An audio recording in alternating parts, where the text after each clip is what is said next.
جی آپ صرف انہی کے جج نہیں ہو پروسیکیوٹر کے، آپ منصف بن کے نیوٹرل بیٹھے ہوئے ہو، تو پھر اس کا بھی خیال کیجئے گا.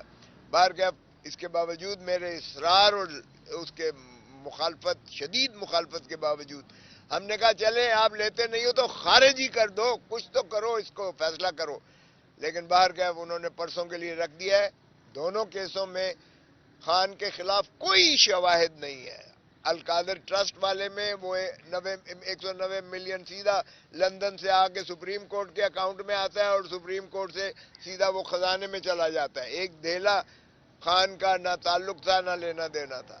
جو سہاوے میں ملک ریاض نے جو رقبہ دیا وہ ٹرسٹ کے نام ہے، وہاں جو تعمیر کی وہ یونیورسٹی بنی ہوئی ہے، وہ فنکشنل ہے، اور ٹرسٹیز جو ہیں اس میں ان کا کوئی دخل عمل ایک دھیلے کا نہیں ہے، وہ نکال نہیں سکتے. سو وہ یہ تو رہا القادر ٹرسٹ کی کیس کی کیفیت. اور جو توشے خانے والا ہے وہ یہ کہتے ہیں کہ گراف جو ہے اس کی حد تک ہے، جو کنگڈم آف سعودی عرب سے جو تحائف ملے تھے ان کی حد تک ہے. ان کا اپریزر جو ہے پرائیویٹ اپریزر کے علاوہ سرکاری اپریزر نے جو ایف بی آر مقرر کیا ہے، جو خان صاحب سے پہلے کے چلے آ رہے تھے، وزارت عظمیٰ کے آنے سے پہلے کے چلے آ رہے تھے، انہوں نے اس کی تعین کیا، اس کی قیمت کو. اس کی تعین کرنے کے بعد خان صاحب نے وہ جو 20% ہوتا تھا کہ 20% دے کے آپ لے جا سکتے ہو تحفہ، خان صاحب نے اسے 50% کر دیا، 50% کر دیا. اور اس کے بعد ان کو جو ہے قانون کے مطابق جو ایویلویشن کی گئی تھی اس کے آدھے پیسے دے کر ان کو دی گئی. اس میں نہ تو کوئی ایسی جواز تھا، اور یہ تو تحائف جو ہے یہ ذرا پیچھے سے ہم نے درخواست دے رکھی ہے کہ جناب سبھی کے تحائف جو منگوائے جائیں، جو صدور نے لیے، جو وزراء اعظم نے لیے، جو گورنرز نے لیے، جو جن بھی سرکاری مراتب والوں نے، چاہے وہ افواج پاکستان سے ہی کیوں نہ ہو، جنہوں نے لیے. ضیاء الحق نے بہت سارے لیے تھے، اس کے بعد جو ہے پرویز مشرف نے بے بہا لیے تھے. ان کے ساروں کے تحائف ذرا منگوائیے گا اور پھر موازنہ کیجئے گا. کیوں ایک عمران خان کو 70 سال 75 76 سال جب تک بنے پاکستان، اور یہ توشہ خانہ کا قانون بھی موجود ہے، مروج ہے، ایک عمران خان پر ہی کیوں اس کا اطلاق کیا جا رہا ہے اور اسی کو پاوا سلاسل کیا جا رہا ہے. تو توشہ خانہ کے کیس میں بھی ذرا برابر کوئی صداقت یا کوئی ایسا انکریمنیٹنگ کرمنالٹی نہیں ہے جس میں ان کو منسلک کر کے پابا سلاسل رکھا جائے، سوائے اس کے کہ عوامی مقبولیت کو دیکھ کر خائف ہے پی ڈی ایم اور مخالف ساری جماعتیں. صرف ایک ہی ان کا مطمع نظر ہے، کسی طریقے سے خان کو اور خان کی جماعت کو اور خان کے بلے کو یہ جو ہے بیلٹ پیپر کے نشان سے اس کو جو ہے وہ حذف کیا جائے، تاکہ وہ گلیاں میں کلا ہی رانجھا نچے.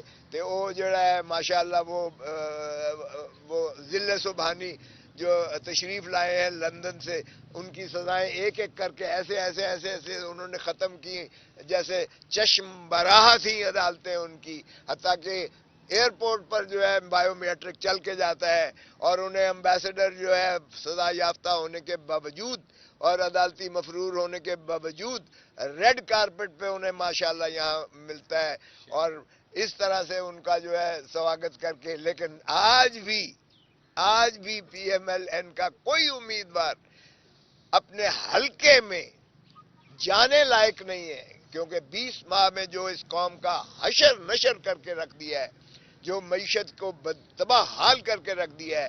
اب قوم نہیں کہے گی کہ یہ دھرتی ماں کو لوٹنے والے پھر چوتھی مرتبہ ان کو جو ہے لوٹنے کا موقع دیں، کیونکہ ان کے تو ظاہر ہے کہ لوٹ کے ہمیشہ معافیا مانگ کے یا جھوٹے سچے بہانے کر کے وہ لندن میں لے جاتے ہیں، اور وہاں ان کے ماشاءاللہ فرزند ارجمند بہت بڑے عظیم کاروباری ہیں.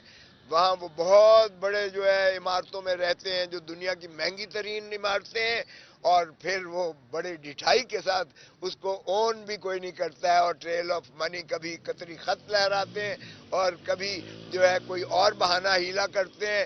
ماننے کو کوئی تیار نہیں ہے، رہتے بھی وہ ہیں، دنیا بھی ساری دیکھتی ہے. تو اب عوام جو ہے مزید جھانسا ان کا برداشت کرنے کو تیار نہیں ہے، اس لیے خائف ہیں کیونکہ انہیں اتنی مار پڑنی ہے 8 فروری کو. جو مرضی کر لیں, جتنے وہ تشدد کرتے ہیں, جتنا وہ ظلم روا رکھتے ہیں, اتنا ہی عوام کا غم و غصہ بڑھتا چلا جا رہا ہے. اور اس غیظ و غضب سے ڈریں. ارے خدا کا خوف کرو, جمہوریت کو چلنے دو, جمہور کو ان کا حق دو, عوام کو ان کا حق ملکیت دو, اور ان کو عوام کو حق حکمرانی دو, اور آئین کو جو ہے نافذ اور عملداری پر یقین بنایا جائے. یہی میں عرض کرنا تھا. فوزا صاحب، جس طرح آپ نے کہا کہ ایک صرف واحد بات یہ ہے پی ٹی آئی کو جس کو سنگل آؤٹ کیا جا رہا ہے، ایک دو دن سے ہم دیکھ رہے ہیں کہ جتنے بھی کاغذات مسترد ہو چکے ہیں وہ ریسٹور بھی ہو گئے ہیں کافی سارے، اور ابھی اپیلیں منظور بھی ہو رہی ہیں.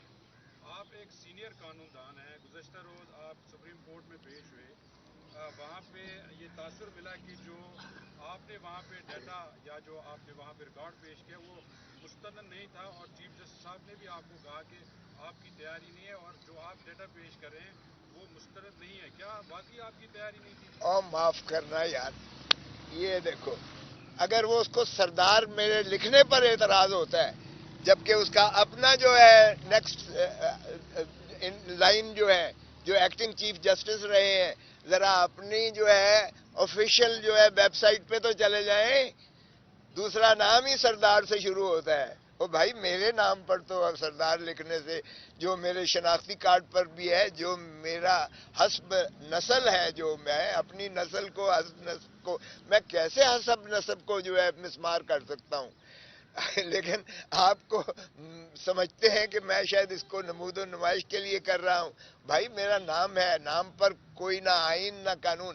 اگر چیف جسٹس کی لیول پر اس طرح کی بات کرتے ہیں تو آپ کو اندازہ ہو جانا چاہیے کہ کیا وہ جو ہے آئین اور قانون کی بات کر رہے ہیں یا وہ کوشش کر رہے ہیں کسی کو کمتر ظاہر کرنے کے لیے. سو اس میں تمام چیزیں موجود تھیں. ہم نے سی ڈی بھی کہا, جس طرح میں نے بڑی مشکل سے 12واں صفحہ ان کو پڑھوایا, وہ بھی ساری قوم نے دیکھا, پڑھنے کو تیار نہیں تھے. اور وہ جب الیکشن کمیشن پنجاب کا وہ مراسلہ پڑھا گیا تو اس میں اس قدر جو ہے انکشافات تھے. اس نے لکھا کہ میسو قسم کی جو ہے یہاں شکایات کا انبار لگ گیا ہے جو پی ٹی آئی کے امیدواروں کی جانب سے, اور جس طرح سے امیدواروں کو جو ہے روکا گیا ہے, جس طرح سے ان کے جو ہے تائید کنندہ اور ان کے پروپوزر اور سیکنڈرز کو جس طرح ہراساں کیا گیا اور پھاڑا گیا اور وغیرہ وغیرہ. تو یہ کیا لیول پلینگ فیلڈ دی جا رہی ہے. بہت لمبا ایک چٹھی میں نے پڑھ کے بڑی مشکل سے سنائی, جس پر انہوں نے کہا کہ آئی جی اور پنجاب اور چیف سیکرٹری پنجاب اور ایڈوکیٹ جنرل کو نوٹس دیا جائے. باقی ہم نے وہ ساری کی ساری جو ہے لسٹ ہم نے لگائی تھی جن کے اخراج ہوئے تھے, نامینیشن پیپرز خارج. آپ ٹھیک فرما رہے ہیں کہ ان کے بحال ہو رہے ہیں اور ہو جائیں گے انشاءاللہ, ہمیں یقین ہے. اس لیے کہ دیکھیں, آپ اگر پروپوزر اور سیکنڈر کو آنے نہیں دیتے, بلاک کر دیتے, اور پھر آرڈر میں لکھتے ہیں کہ جی وہ آئے نہیں ہیں ہمارے سامنے, اس کی ضرورت نہیں ہے. قانون میں اس کی ضرورت نہیں ہے. وکیل چلا جاتا ہے کافی ہے, ریپرزنٹیٹو چلا جاتا ہے کافی ہے. سو وہ تو بحال ہونے ہی ہونے ہیں. کوئی ایسا سنگین بات ہو تو میں اس کی نہیں کرتا, لیکن جو فلمزی گراؤنڈز پر جن وجوہات پر جو ہے خارج کیے گئے, وہ انشاءاللہ آپ دیکھیں گے یہ بحال ہوں گے عدالتوں کی جانب سے. تو کہا گیا, کہنا یہ کہ جی پیش نہیں کیا گیا, شواہد نہیں کیے گئے, وہ ہم اور بھی شواہد دیتے ہیں. میں نے کہا یار سی ڈی تو دیکھ لیں, شواہد آج کل آپ کا یہ آنکھیں دکھاتی ہیں, یہ آپ سوشل میڈیا سے دکھاتے ہیں. ہم نے کہا یہ دیکھ تو لیں, وہ انہوں نے دیکھنا گوارا نہیں کیا. اب وہاں اس بڑے منصب پر بیٹھ کر آپ جو مرضی کہتے رہیں, اس کا تو میں کوئی جواب نہیں دے سکتا ہوں, اس لیے کہ میں خود عدلیہ کی تکریم اور تعظیم میں بلیو کرتا ہوں کہ ان کو جو ہے ان چیزوں سے ماورا. میں نے یہ عرض کیا کہ جب آپ نے حکم کیا, یعنی وہ جسٹس منصور علی شاہ صاحب کا آرڈر ہے, جب آپ نے حکم کیا کہ لیول پلینگ فیلڈ دیں, جب آپ نے حکم کیا کہ صاف اور شفاف الیکشن ہی ریاست کو آگے چلنے کی ضمانت ہوتی ہے,